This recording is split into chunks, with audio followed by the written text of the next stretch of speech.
And please ask questions during my presentation. Don't be shy to interrupt.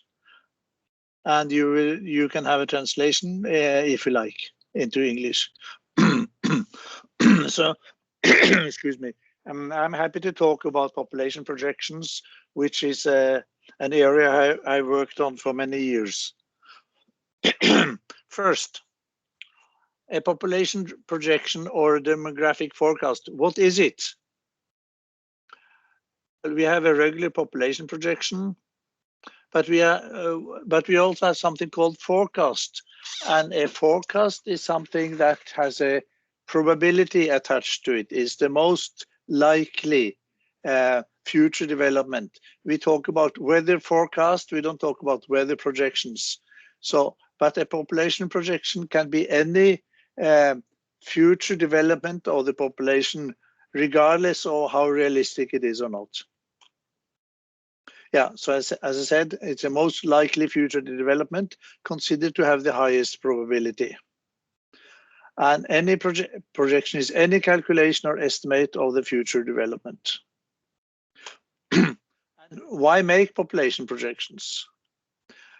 Because there's often a need to say something about the likely future population size and composition for many purposes, such as planning of schools, universities, health services, old age pensions, old age care, labor supply, transportation, macroeconomic planning. All these fields depend on the population size in the future and also population composition, how old they are and where they live.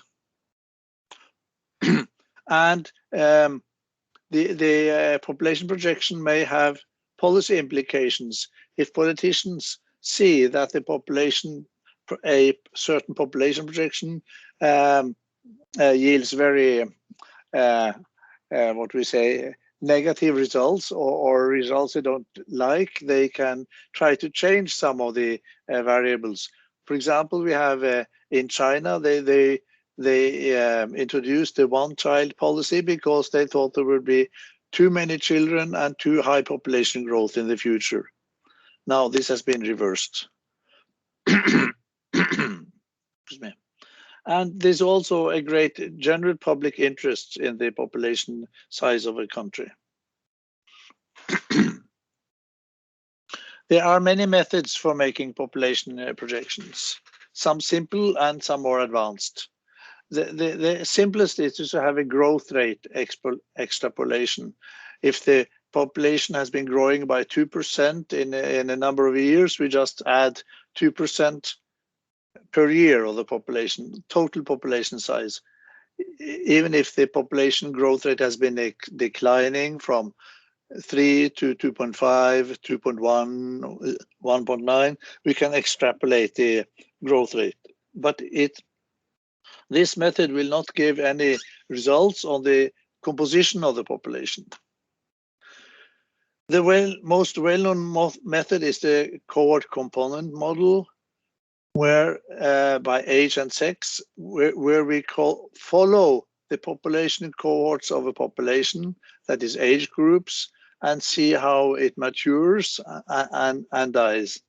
It goes through the age. As you know, everybody starts by age 0 and then gradually becomes 1 year older, except for those who die and those who emigrate.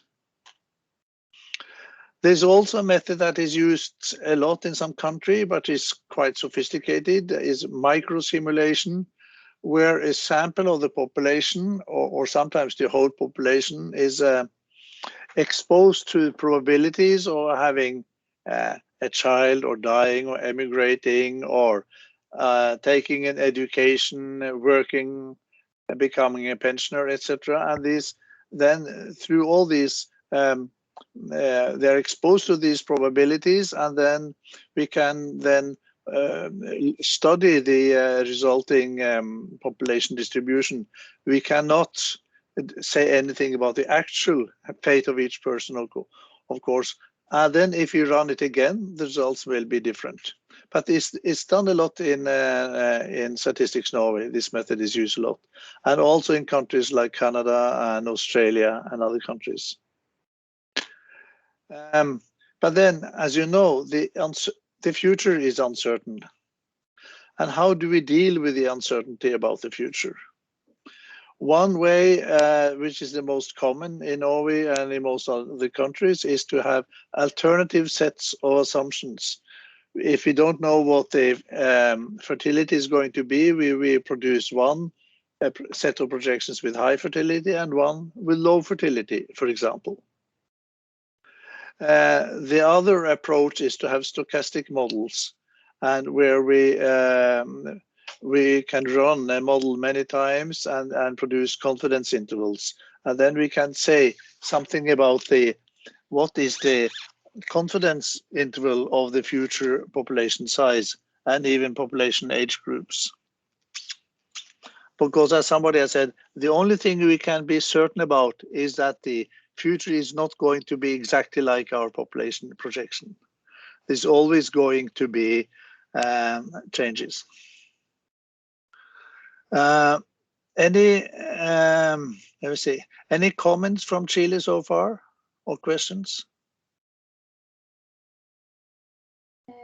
There are no hands raised. Okay. So I think we can continue. Yeah, okay, I will continue. Then you have different types of demographic forecasts. One is projecting the total population only, which I mentioned. Then you have age, sex, and country, which this is done by United Nations, the population division in United Nations that produces every 2 years, they produce a projection for every country of the world by age and sex. And then most countries produce national population projections by age and sex for their own country. But then there are also many countries that need regional figures, so they produce a population projection by age, sex, and region. And the region can be anything. In Norway, it's municipalities, which we have 356 municipalities. I don't know how in Chile, you wrote that you have made regional population projections. We can come back to that. Say in China with more than 1 billion people, I'm not sure what level they make, but I'm sure they make projections by province. Then we can also make projections of certain minorities. One is immigrants, and we are doing that for Norway. And then different countries have made projections by country of birth of the population, ethnicity, the citizenship, the language of the population, the religion, etc. These are often not made by statistical office, but by research institutes and other, and even private people who are become very curious. How are they going to, for example, in Norway, there was this question: are we going? Is it going to be more Muslims than non-Muslims in Norway? For example, since we have high immigration.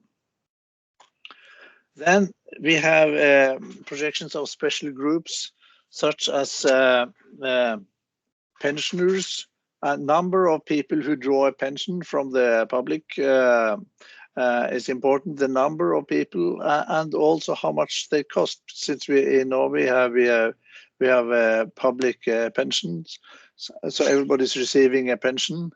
And it's very important for the fiscal planning of the government to know the future expenditure. Another special group is not people, but number of households, because how many households will there be? And what's the composition of them? How big are they? Because this has an influence on the housing demand.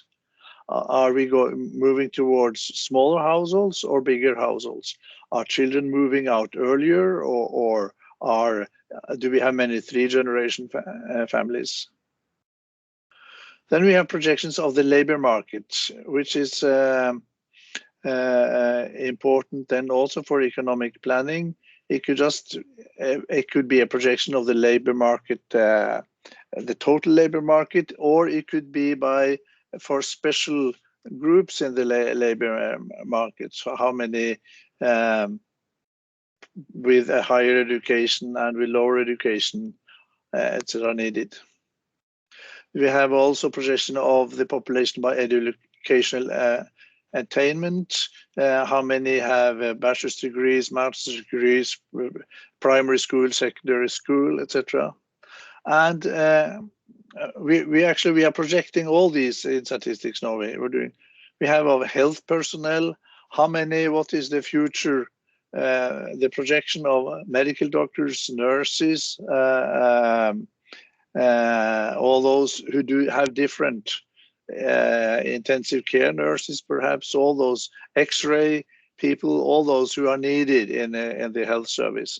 And this is particularly critical now during the COVID pandemic.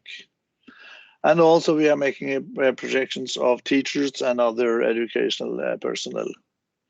Because if these projections find that there will be too few teachers and nurses in the future, this is an impetus to increase the schooling and the training of these people.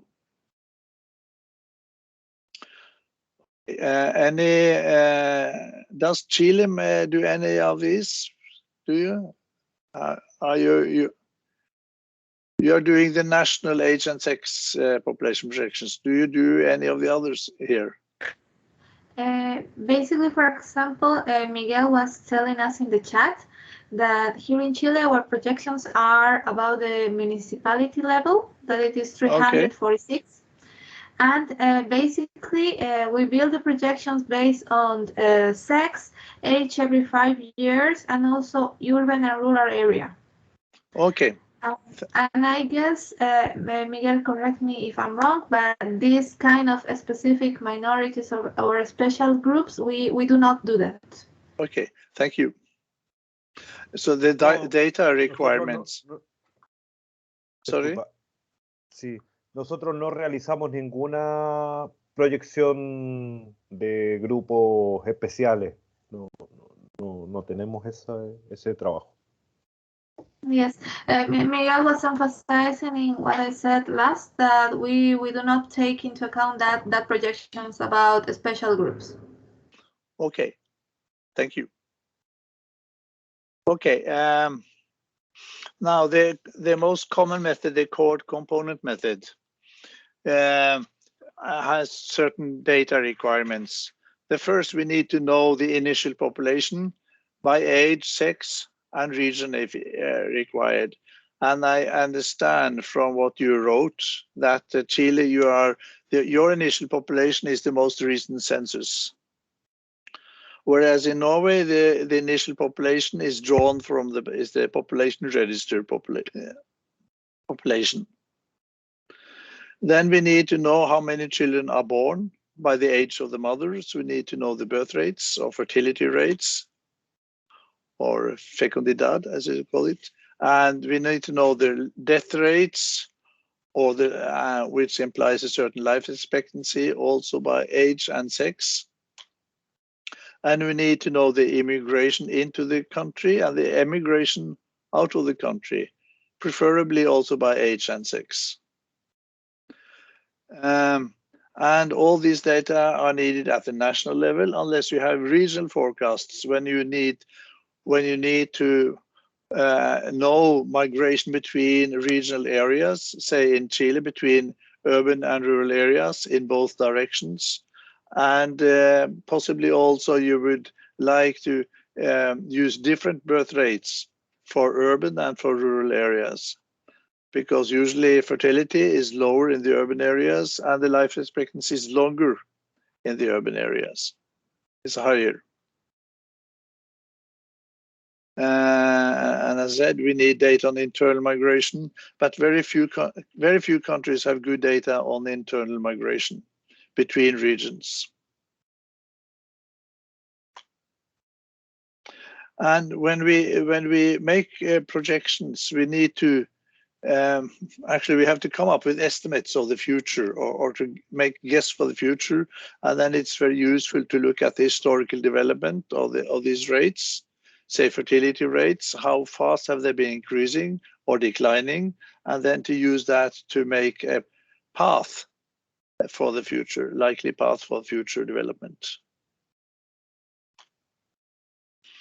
Now I will, now this was the general part. I will now talk about Norway. Any further comments? Eileen, no? No, there are no raised hands. Oh, okay. Now, please raise. People can raise their hands at any moment.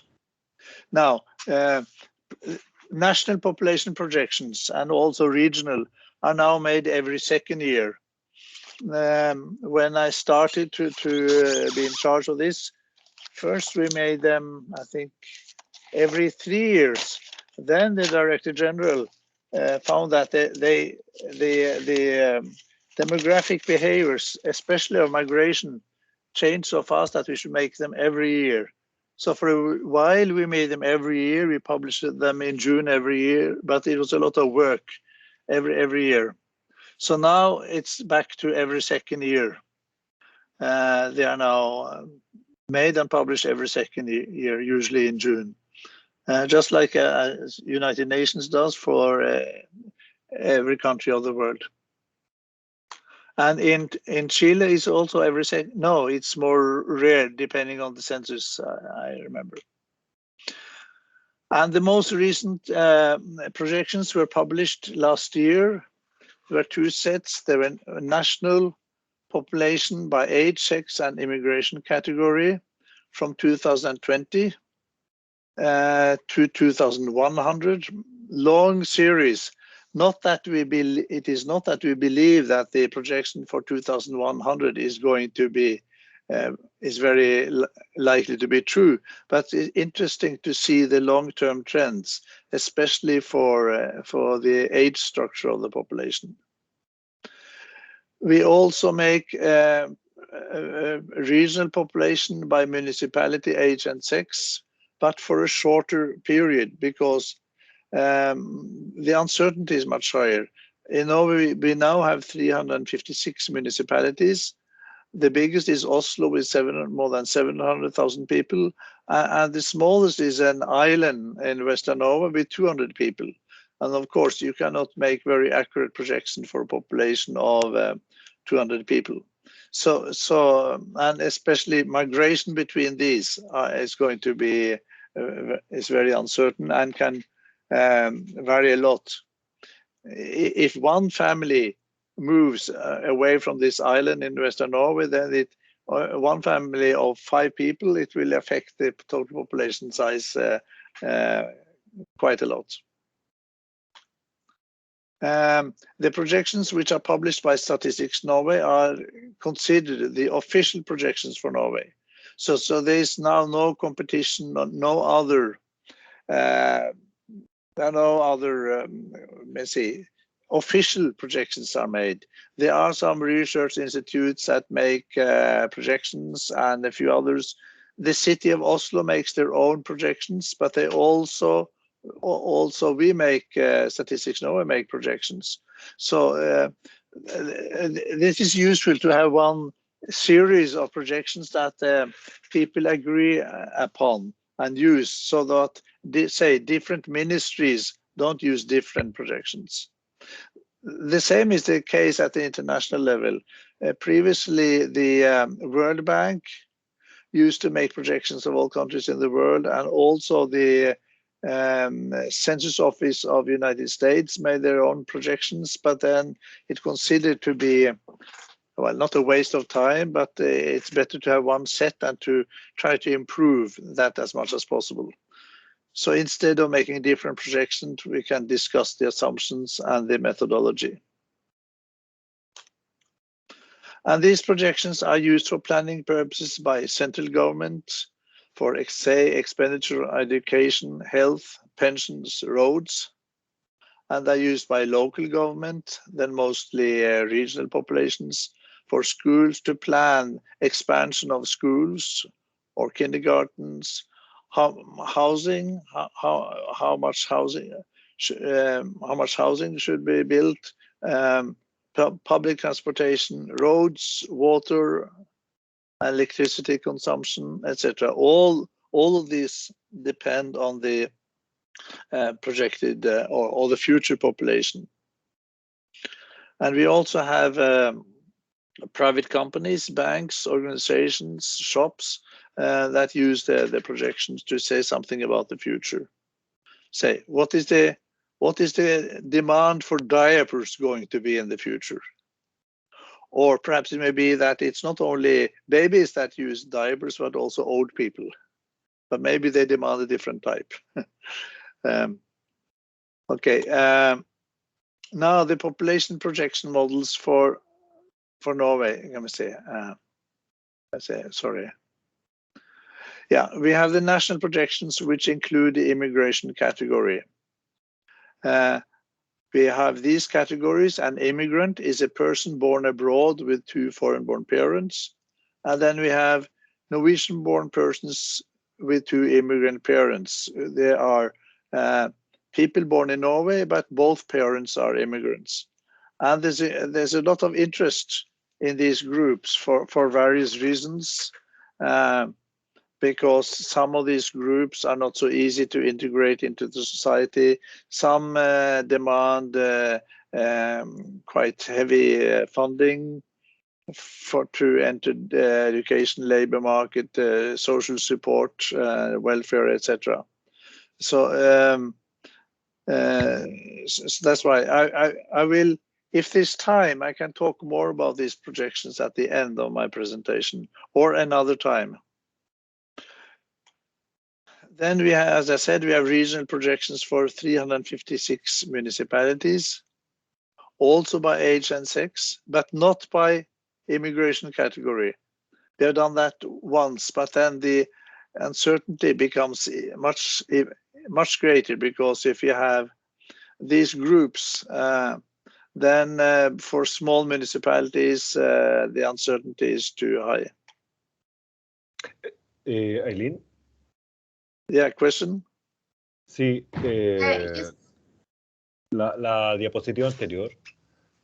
Okay, about the last slide, the previous slide.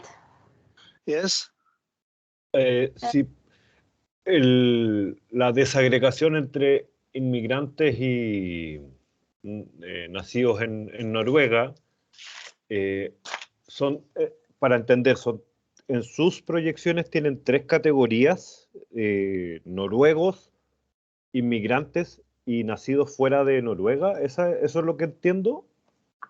Okay, Miguel is asking Helge that basically, if in the projections we have, you have 3 categories, like immigrant, Norwegian born, sorry, I was pronouncing there, and homeland, and people who were born there. So and you have 3? And then, and the C, I should have put the C, which is everybody else. Okay. Yeah, so as you know, we have quite a big population of people born in Chile in Norway. Many came in after the political and military development in the 70s. And so when 2 persons came to Norway, they were both born in Chile, and they had the child together in Norway, then their child would be in category B.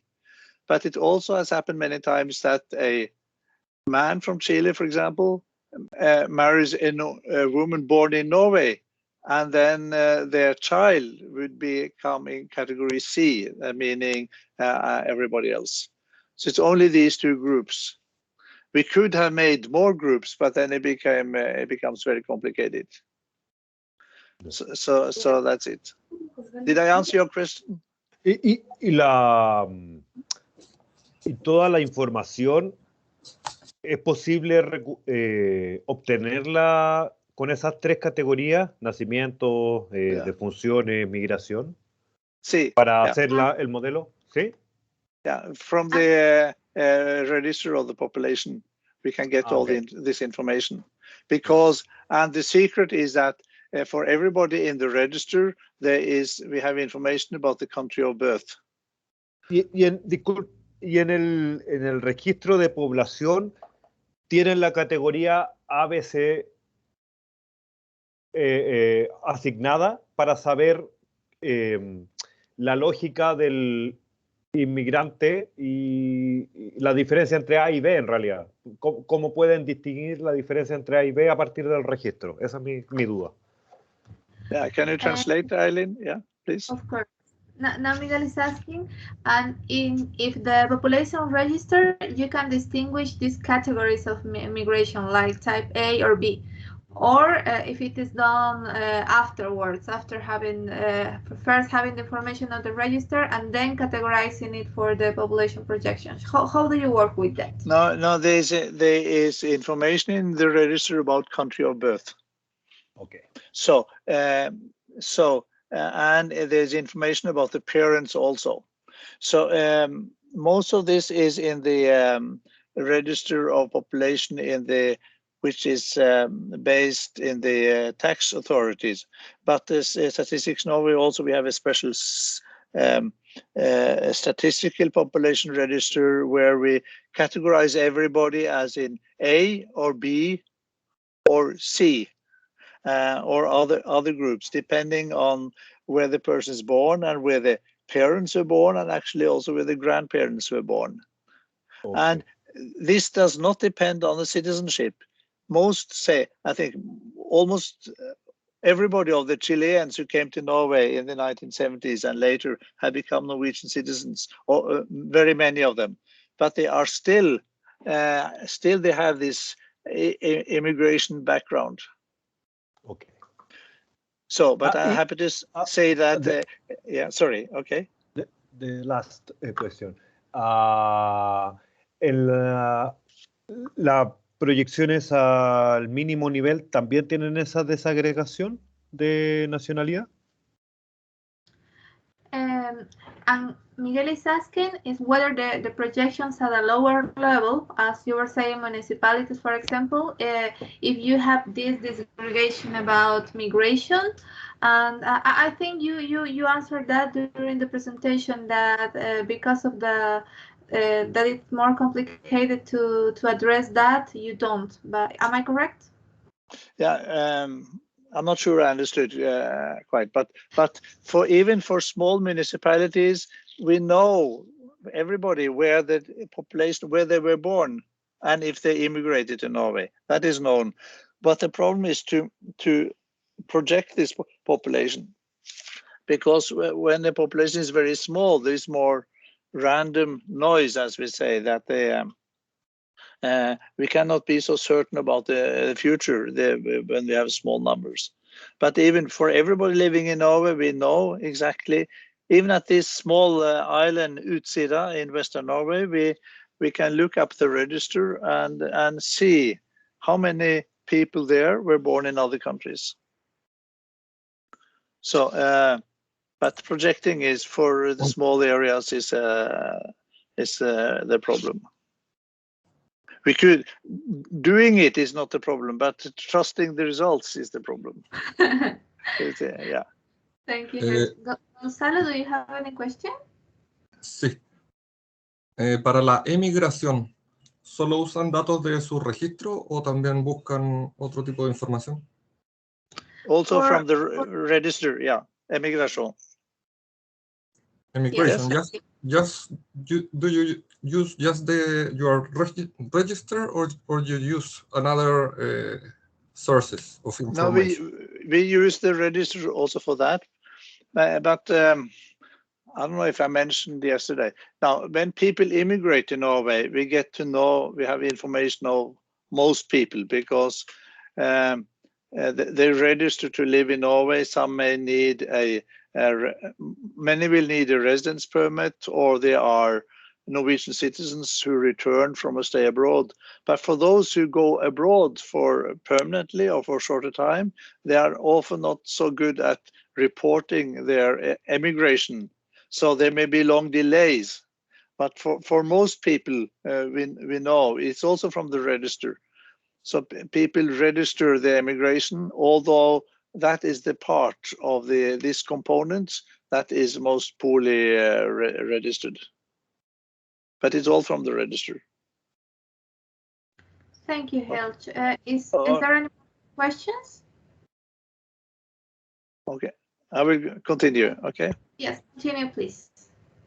Then we have given these different models names, like we call them, this is called BEFIN, before, and I will briefly show the number of the formula, or not the formula, but so we project the number of residents as per 1st of January, where T is year, and we do everything by 1 year at a time, and for 1 year age groups, and for sex, men and women, and we do it for 120 age groups, and for up to, you see, up to 80 years and 2 sexes.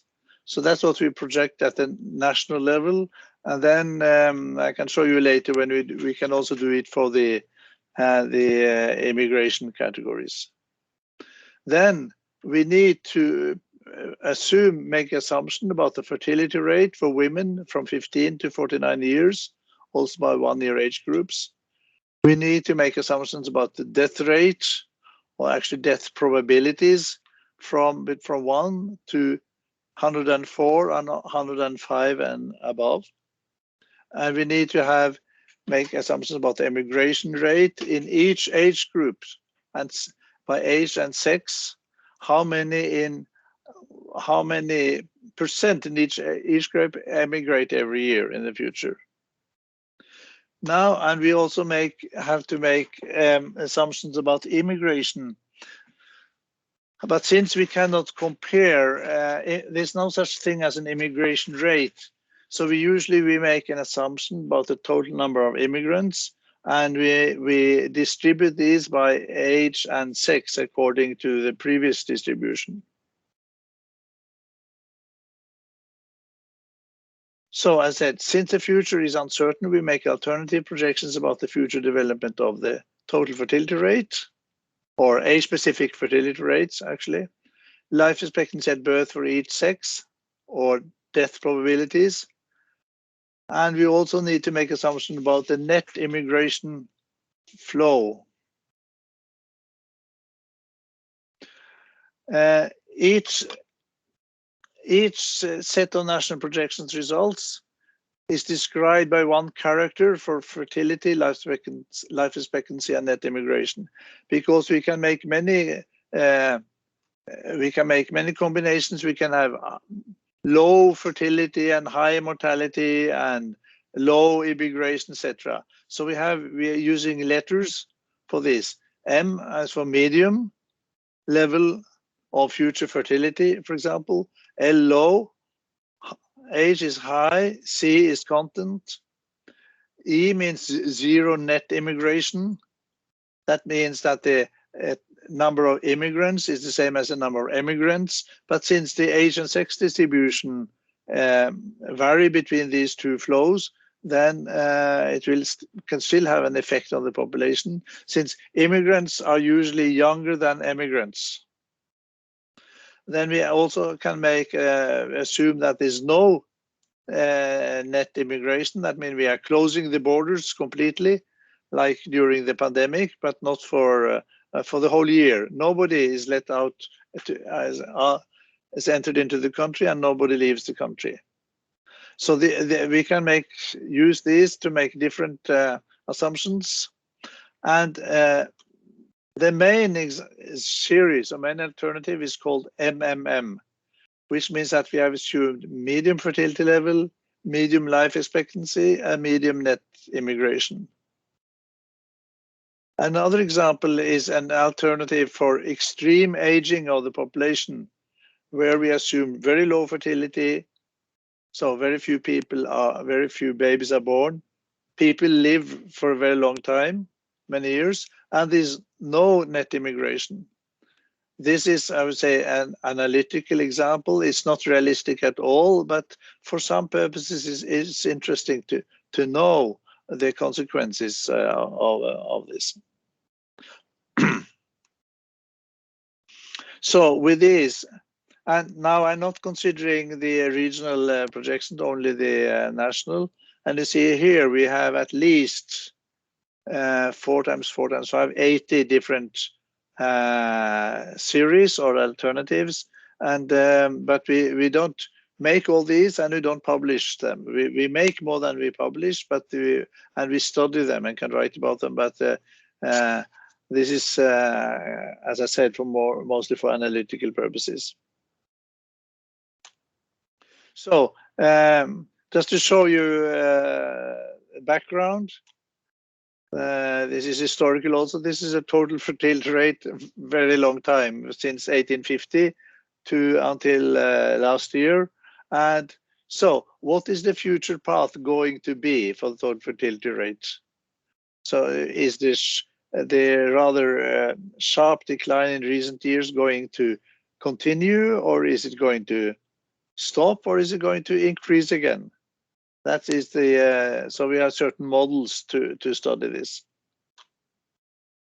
The same is is this case for life expectancy, which has been increasing for almost 200 years, but then at different speed. And in recent years, that has been increasing faster for males than females. Is this going to continue? Are men going to live longer than women if this continues? Another consideration, we're using the statistical mathematical development developed by Ronald Lee for this. And in and out migration, you can see before 1970, the black curve is the net immigration. And before 1970, Norway was mostly, people left Norway mostly. They went to United States and Canada. But especially since 2005, the net immigration has been increasing very fast, from around 10,000 to more than 40,000. And okay, and this, so this one goes only to 2010. It continued to increase for a while, and then it has been declining. So these are also, and we have developed an economic model to forecast or make a projection of the immigration and net immigration to Norway. So I'm showing now some figures taken from the website of Statistics Norway, where the people who now make these projections, they show this. Then here we can see the fertility level since 1980, going up and down, and quite fast down in recent years. And here are the main. The medium is the main alternative. And we see that the people who are now making the assumptions, since I'm not there working on this anymore, they think that the fertility is going to decline a little longer. It is now 1.4, 1.5 women fertility rate per woman, is going to decline a little bit more, and then increase again up to about 1.8 children per woman in the medium alternative. In the low alternative, it will drop very fast to about 1.3 children per woman, and in the high alternative, it will increase to about 1.9. But none of them will reach the 2.1 alternative to be certain of continued population growth. And the life expectancy, the results of this model, this statistical model, are here with life expectancy. We see that the life expectancy is supposed to increase, but at a declining rate, and it will increase now from currently the life expectancy for both sexes combined is about 82 years, and it is assumed that it will increase to about around 87 in the medium alternative and to more than 90 in the high alternative. Some people then can see which alternative is the most realistic. And for immigration, here is we make assumptions about the net immigration to Norway. And we see there was a rapid decline in recent years, which was became even faster because of the COVID pandemic. And but it's not going to be negative. It will stay positive, but at a rather low level, around 10,000 in the medium alternative, like before 2004 approximately. This model to project the migration level, where is the employment rate in Norway and other countries, economic growth, and so on, and the difference in wage level is also taken into account into the model. In most of the labor migrants in Norway come from Eastern Europe, especially Poland, but the economic situation in Poland has improved strongly in recent years, so we expect that there will be not as many as previously. Thank you, Helge. I think Fernando has a question. Yes, please. Hi, good morning. Good morning. Just to get some detail about information and the migrant status. A few slides ago, you talk about there are two divisions or two considerations to be considered a migrant. Both are related to have both parents born abroad, right? Yes. What happens in terms of if the children it's born in Norwegian soil? Are those children granted the Norwegian nationality, or is this division only considered for statistical purposes? No, in Norway we have the citizenship rules are not like in Chile where you have the jus soli rule. I think, but in Norway it's the it depends on the parent, the citizenship of the parents. So if it will get the citizenship of one of the parents, but most it can then, if it continues to live in Norway, it can apply for citizenship after 7 years, or the parents can apply. I think maybe even shorter for children. So it doesn't really matter whether it's born in Norway or not. It depends on the parents. Oh, well. So, but it means also that stateless. If the parents are stateless, the child will not become stateless in Norway. It will become Norwegian citizenship very fast. Right. I understand it. Thank you. Okay, so much. Thank you.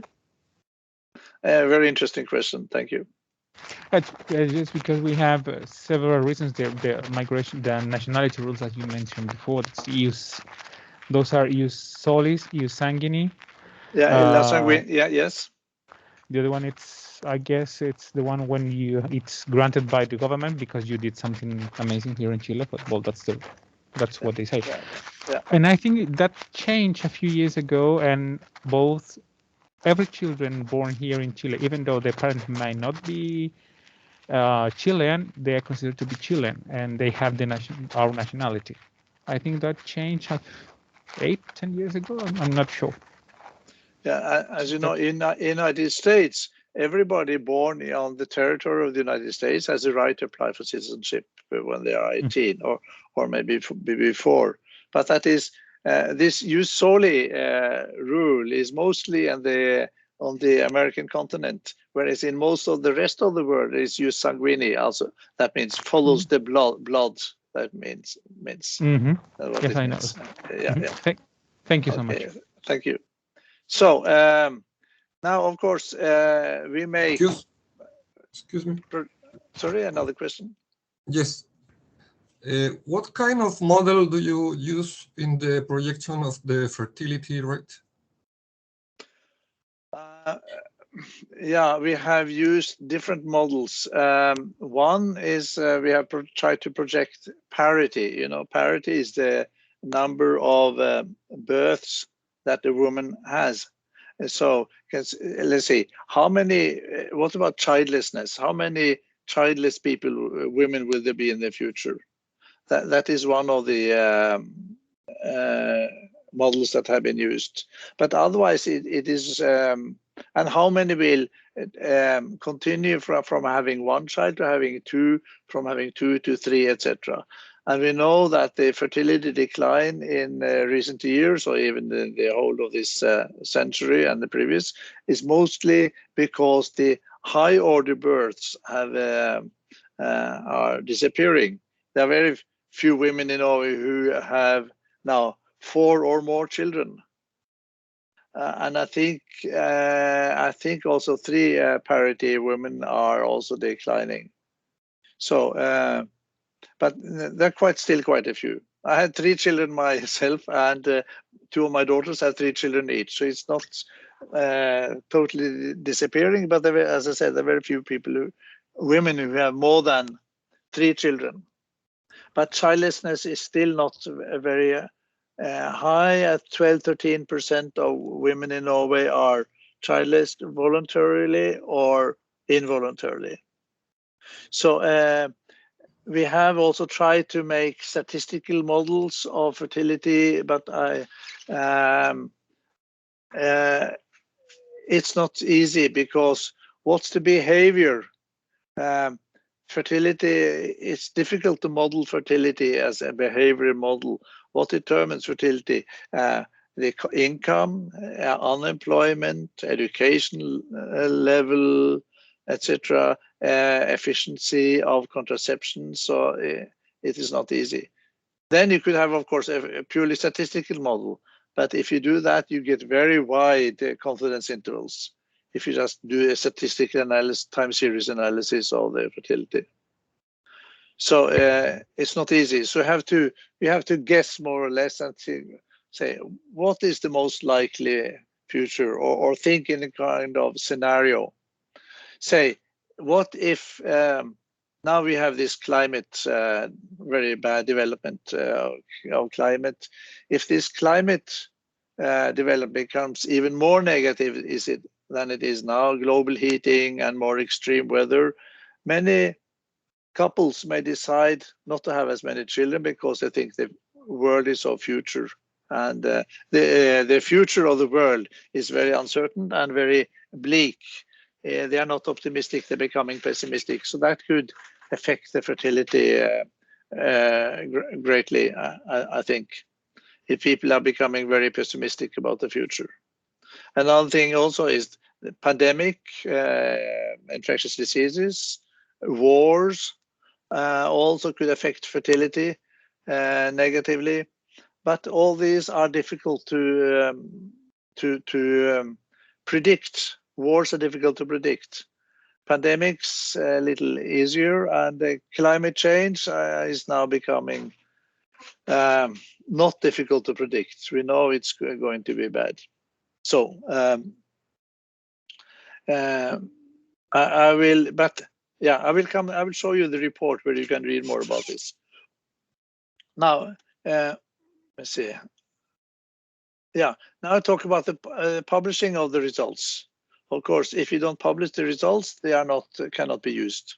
So first, the results are published on the web page of Statistics Norway, which is ssb.no, and this is the first page of where the national population projections are published on the 3rd of June 2020. And here I chose English, but you can know most people choose Norwegian as the language of presentation. Then there is a technical report on results, methods, and assumptions. And this is written in English and also available on the web, which is to the right there, and where you can read more about all the assumptions and modeling of fertility and mortality and everything. And then the results, the detailed results by age and sex, can be downloaded from the Statistics Bank of Statistics Norway. So there's no book of tables or no report of tables presenting all the results, which we issued previously before everything became available on the internet. But the report to the right, Norway's population result projections, can be printed. It's about 150 pages long and can be downloaded and printed, but it's a discussion, it's a methodological report at a fairly high academic level. I did not write that one. To communicate all the thinking and methodology about the assumptions, and a little bit about the results, but not detailed tables. They can be downloaded from the Statistics Bank. And if there's a time, no, which there's not, I could show. No paper publication with results tables. That stopped about almost 20 years ago, 15 or 20 years ago. Actually, Norway doesn't publish any statistical tables on paper anymore. So a little bit about the results. This is how it was. The results are presented on the web page, where the total population so far 5.4 million 2020, and then there is the future, the main alternative, gradual growth to 6 million. In the high national growth up to 7 million, low national growth, the population size will start to decline after 2035 approximately. And they said that the uncertainty increases over time. It becomes more, the difference between the low and high alternatives increase naturally. Now you could also present the tables, the results in other ways, and that is called population pyramids. This is the population pyramid for 2020, with showing the population of males and females. So 30 means 30,000 men and 30,000 women, and we can see they are. It's not so smooth, and it's a big hump around age 50. And in 2050, it will look like this one, which so it becomes more and more top heavy and not really a pyramid anymore. And the population ages, and we see there are fewer and fewer children. That's another way of presenting the results. Thank you, Gert. I think Julibet has a question. Yes, please. Hi, good morning. I think I have a couple of questions. How do you build your main annual population indicators? For example, percentage of specific groups such migrant, ethnic groups, etc. For example, when you must report the percentage of women or migrants or another group, do you use as numerator and denominator the population register, or do you use the register as the numerator and the population projections as the denominator? What is your strategy to different sources for users? Yeah, I'm not quite sure I understood, but both in the population register, we have the number of people in each age group and by sex and where they come from, the country of birth. So that part can provide denominators. But the population register also has information about the number of births in the past year or years, on number of immigrants, etc. So both the numerators and the denominators are taken from the population register or the statistical population register of Statistics Norway, and are used to calculate estimate these indexes. Did that answer your question? Yes, part of it. I mean, the use of the population projection, because I think in Chile there is a misunderstanding of the use of population projection. Some of the state services ask to us some indicators using population projections, and that is why my last question is about your strategy of difference the sources, because I think some people make the mistake of think that all demographic sources are the same. So because we want to build a population projections, I think we have to make sure for our users the difference. That's it. I mean, some people, as I said, some people of state services think that they can use population projection as a denominator for making rates or percentage. These some difficult that we have to to explain to them the how use some of the source that we use and we make, and that is why I ask this type of question. But are you talking about in Chile the period you're using projections based on the most recent census, isn't it? So if you want, so if now next year you want to estimate an indicator, you use the 2020 census results as the denominator, or the projection made on the basis of the 2020 census. That is your. But we don't need to do that because we have the population register produces results, produces the population by age and sex on the 1st of January every year. So we don't need to use the projections to estimate indicators for recent years, only for the future we will do that. Thank you. Did that answer? I just want to know if you mix some of the sources, but I understand as you have a population register, you have resolved our problem. Yes. Thank you. Thank you. Okay, I'm almost done. So in the statistics bank, if you had time, I could show you. So we have results for 120 ages, 2 sexes, 80 years for all of Norway, 356 municipalities, and 30 years for municipalities, and 13 variants of many possible variants. So it's a large number of many numbers. Even if you say 120 times 2 is 240, and if you multiply that by 80, you get several thousands of numbers.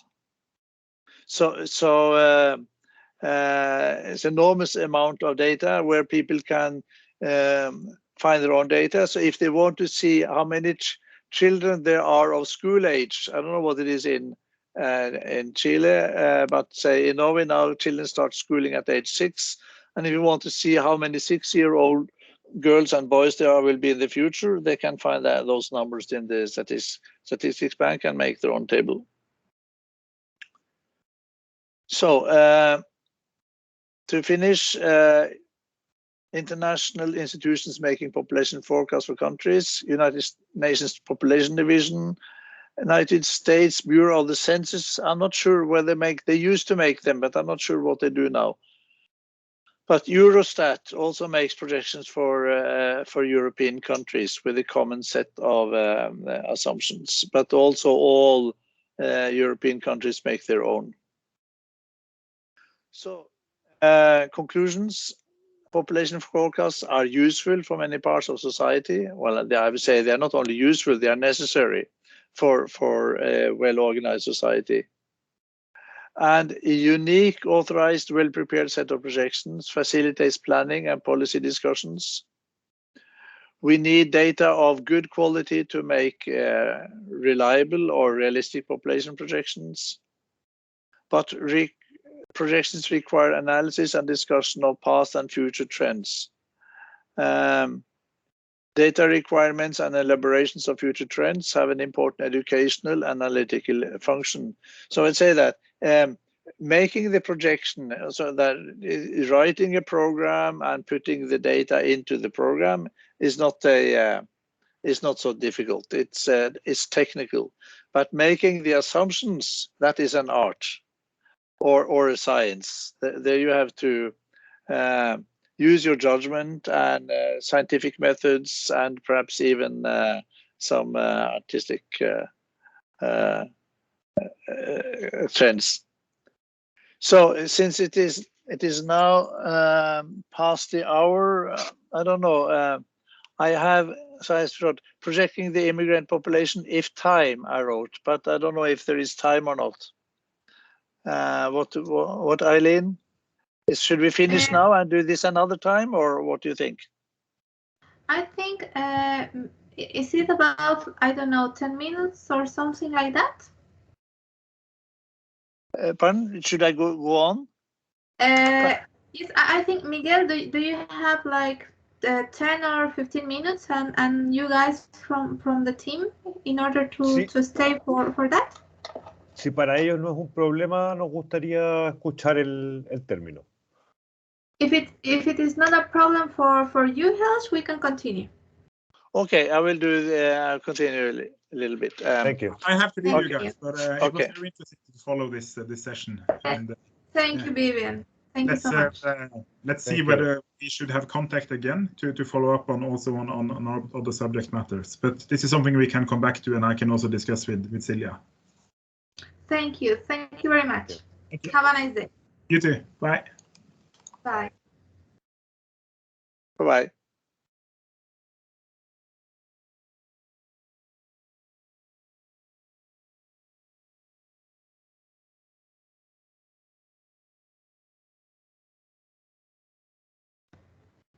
Okay, Helge, I think we can continue now. We will continue. Okay. Yes, Vivian was gonna leave. So some left. Okay. Yeah. Okay, I'll continue. I think okay. Vivian. Yeah. To okay. Let me see. Do you see now? Do you see my screen? Not yet. I think it's sometimes taking a little bit. Okay, I have to share it once more. Let me see. Let's see.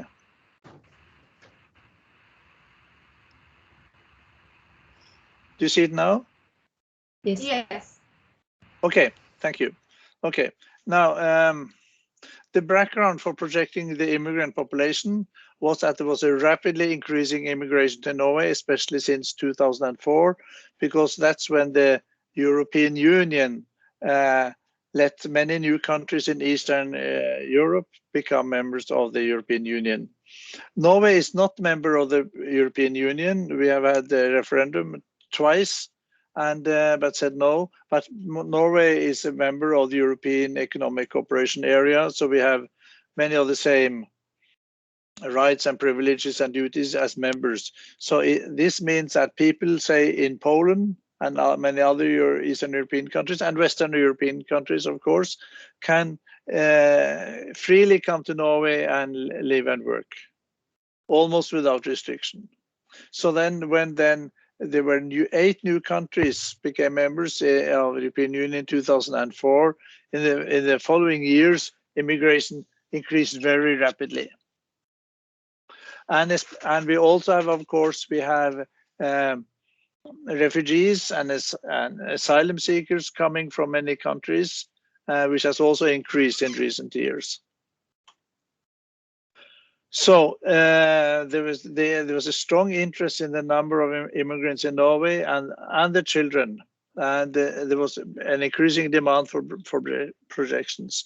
I should also add that there were also sort of some conservative people who were afraid of all these foreigners coming to Norway. Would Norway become a Muslim country? Do we have money to feed all these people, etc.? That was also one reason for the strong interest.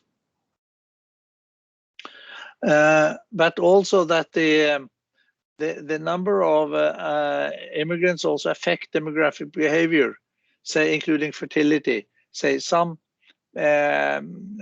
immigrants from some countries in Africa and Asia may have more children than Norwegian women. They may not live as long, or perhaps they live longer than Norwegians. Immigrants emigrate more than immigrants. In fact, they have once they have the very high immigration rates, and then they also have a different migration pattern within Norway. So it's important to take this into account. We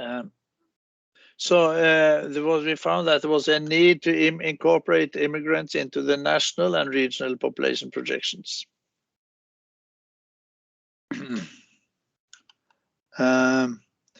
And another variable that was found through analysis to be very important was the time since arrival in Norway. That it means how long have people lived in Norway? It affects the behavior. For example, with regard to children born or fertility, the longer women had lived in Norway, the more similar their fertility behavior became to Norwegian women. And also women who come to Norway or men who come at a very young age behaved almost the same, but not quite as people born in Norway. So this I showed before. It shows increasing immigration and also an increasing net immigration, the black line. And you can see the pink line, the red line also increases because when there are more immigrants in the country, the immigration also increases. So this meant that the proportion of immigrants in Norway increased from less than 4% in 1990 to more than 12%, about 11% in 2012. And their children increased from about half of percent to more than 2%.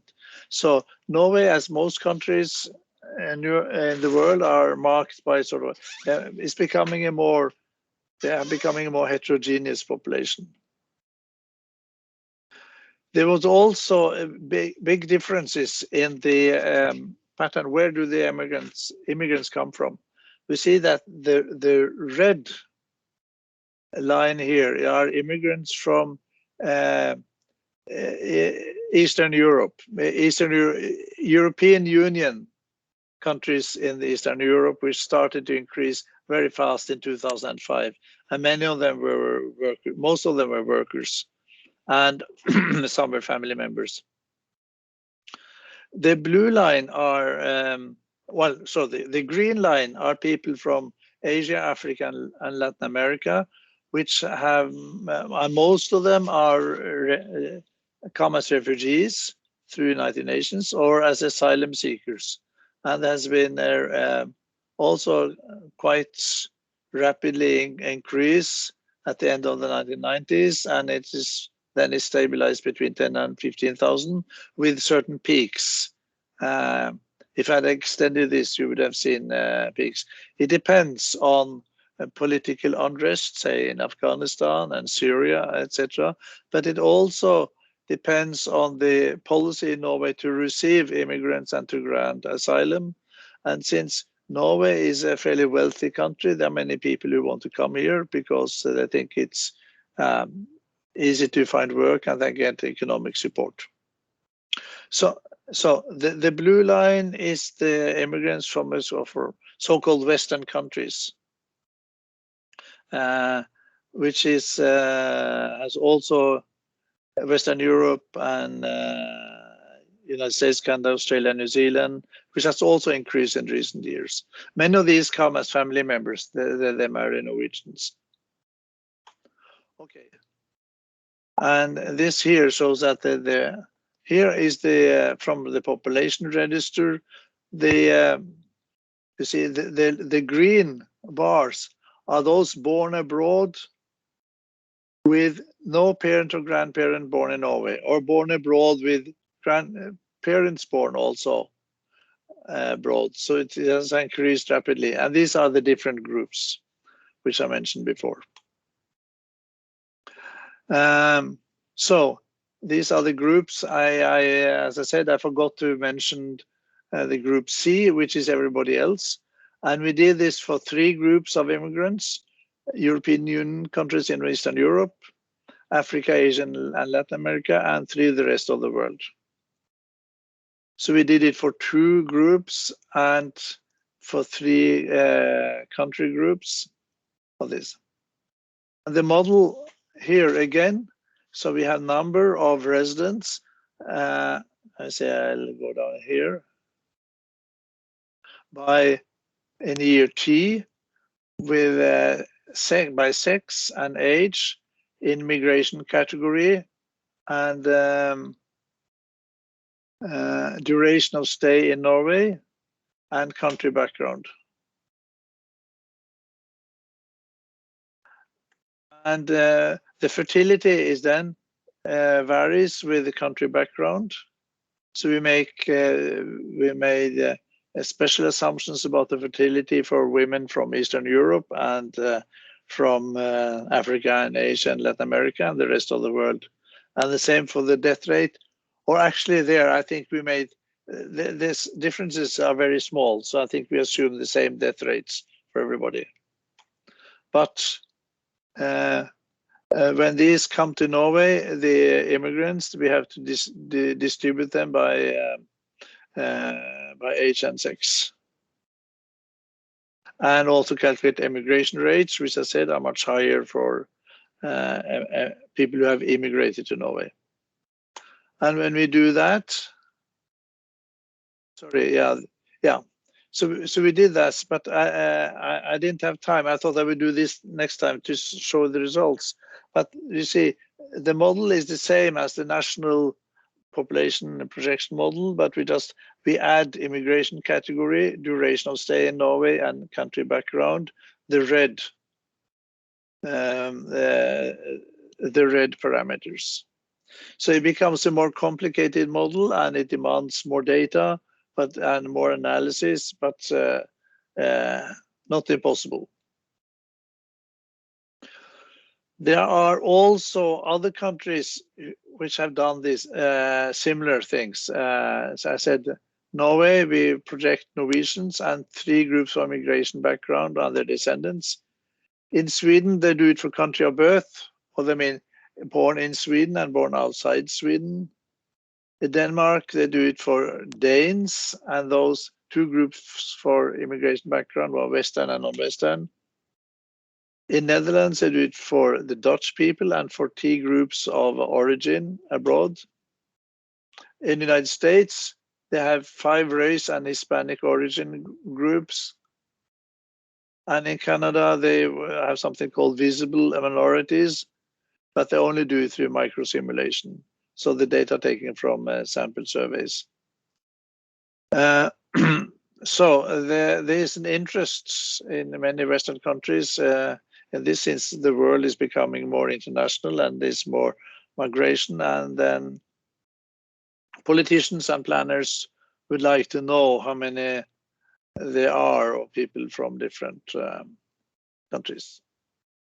So that was all I have to say, because I could discuss more about this and show you more about the method, but this is the basics of how we project the immigration category. But as I said, we do this only at the national level.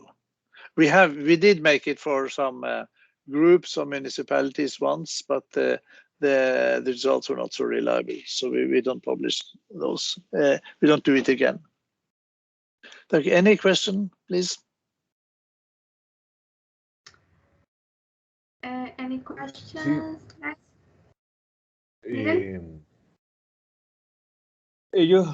Ustedes realizan proyecciones determinísticas, ¿no han avanzado o han trabajado con probabilísticas, y por qué no las ocupan? He's asking basically if the method for the projections is deterministic, and whether or not you have been working or start working in advance with probabilistic projections. Yes, good question.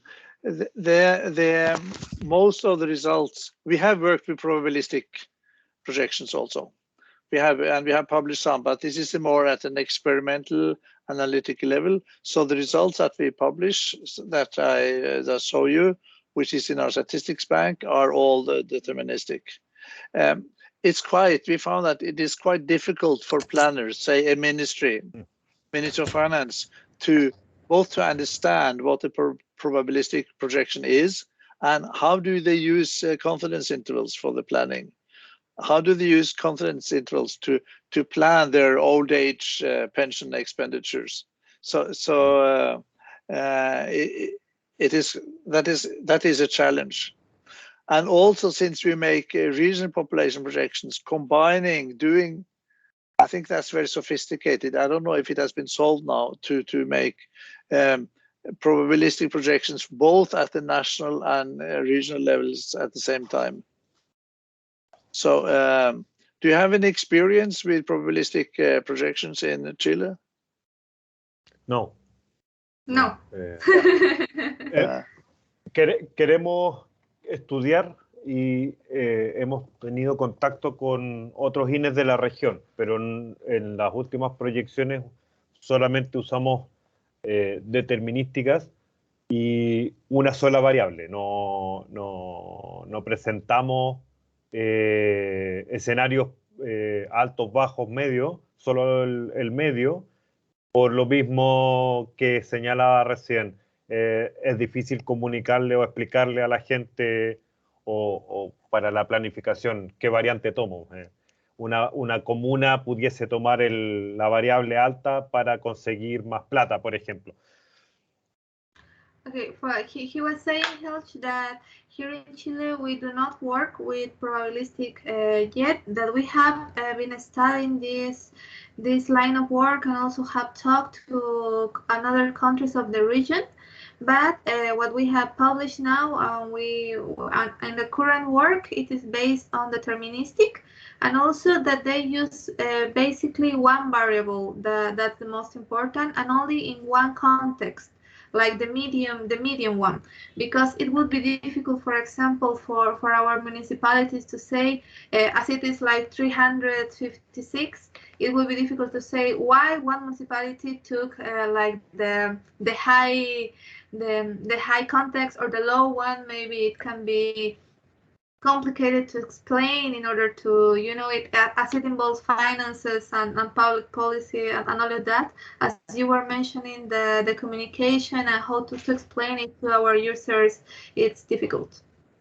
Yeah, thank you. I totally agree. I think the probabilistic projections, to be honest, has been very appealing to academics and to professors, but for users of projection results, it is not so appealing. They're difficult to understand the model, and they're difficult to make and difficult to explain.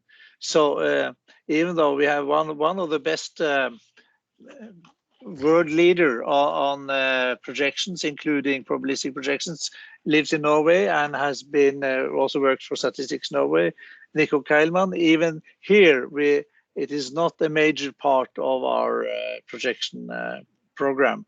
We still rely on deterministic projections. And even in the United Nations, as you know, the population division, they make also probabilistic projections. But I think most users use the deterministic projections. If you want, it's difficult. How do you handle a confidence interval? So that's it. So I agree with your skepticism about probabilistic projections. Thank you, Helge. I don't know if there is any more question, or we can finish the meeting. I have a little question. Please, Gonzalo. For the near past, do you make some kind of population estimations? For the near past? Yes, near past. Yeah, not last year? 10 years, 20 years. Ago, or future, or past? No, past. Yeah, but we have from the population register was established in 1964, so we have very, very reliable figures population figure at least from 1970. So we don't need to make a population for the past. Well, I made estimates for the past, but for the 17th and 18th centuries myself in my work, but not for modern Norway. We don't need to do that. And the same is the case in Denmark and the other Nordic countries also. So that is the beauty of having a good population register, that you have, it remembers everything, no data thrown away, no person is deleted from the register. Even if a person dies, he or she is still in the register, migrates, is still in the register, and we can make analysis of historical trends. That is the beauty of it, and a great advantage for statistics and for research. Also. A great advantage. Yeah. Thank you, Hill. And any other question, colleagues, or are we done? Okay, I think we do not have more raised hands. Helge, thank you very much for the presentation. I think it was completely appealing, understandable, and we really enjoy this one. And so please share us through Silja the presentation, and also she's gonna let us enter into the recording. Well, thank you very much. Thank you. I will send it to Celia. Yeah. Not today, but tomorrow, I think. Okay, no problem. Yeah. Thank you very much. Thank you for attention and for many good questions. Thank you very much. Muchas gracias por su amabilidad y su tiempo. Thank you. Gracias for your time. Thank you. Chao. Gracias. Bye. Have a nice day. Bye-bye. Bye.